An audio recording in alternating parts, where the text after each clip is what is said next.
one of my favorite people I taught on my mission, her name is Ludmilla. She's an older woman in her 70s. And we met her through a member. And this is when I was really new into the country. I couldn't really understand her very well, but I just felt this love from Ludmilla. She just gave us big hugs, and I loved going to her apartment and teaching her. She always told us that she was our Russian babushka, our Russian grandma, and she'd make us food, and she was just amazing. And Ludmilla, it was a long process for her to get baptized. She was really scared. She knew it was true. She knew it was the Church of God. But she was scared. She lived with her son, and he was not happy that she met with us, and he just thought we were awful people and didn't really want her to be baptized. And so it took a long time for her to finally decide, you know what, my son doesn't want me to, but this is the right thing, and so I need to do this. So I remember the day finally Ludmilla got baptized, and it was an amazing day.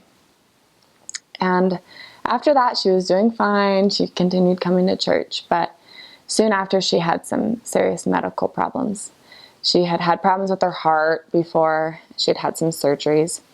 And she found out pretty soon after her baptism that she needed another heart surgery. And her son kind of blamed it on her getting baptized, that it was a sign that she wasn't supposed to do that. And I was just heartbroken. I was so nervous that she was going to fall away, that she was going to, blame it on her baptism, that she, her health had gone downhill again.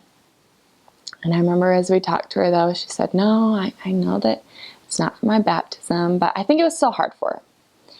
And then I remember we suggested to her that she receive a blessing before she get the surgery. And she said, okay. And it was the branch president. He was going to give her this blessing. And I remember as we sat down, he explained to her that her faith is crucial in this blessing. That if she doesn't have the faith, that receiving a blessing will do no good. And I remember feeling the Spirit really strong as he talked.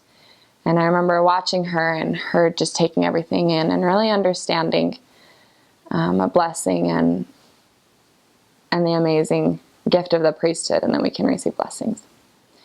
So she received that blessing, and we were all in tears at the end. And then that was on the Sunday, and then on Wednesday, she was supposed to go in and have her surgery.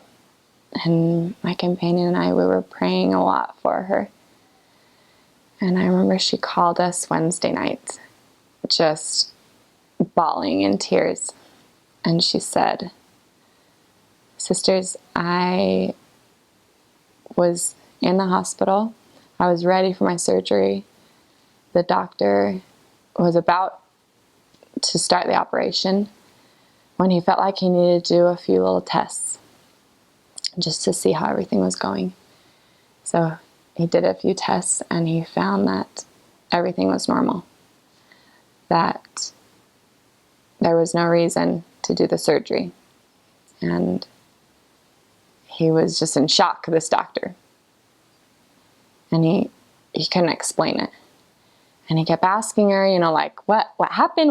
Have you done anything since this? And she said, I just knew the second that he said I didn't need this surgery, it was from the blessing that I received.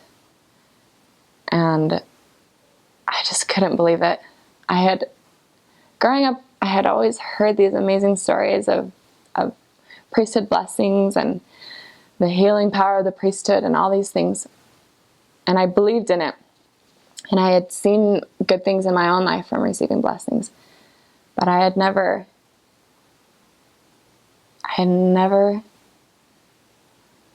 seen the blessings from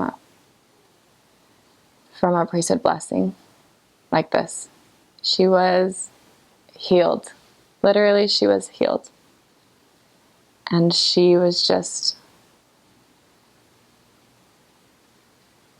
just overcome with the Spirit.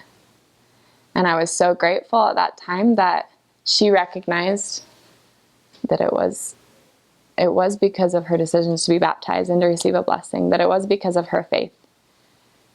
And you can say it's coincidence, you can say all these different things of why that could have happened. But she recognized that it was a blessing from the Lord.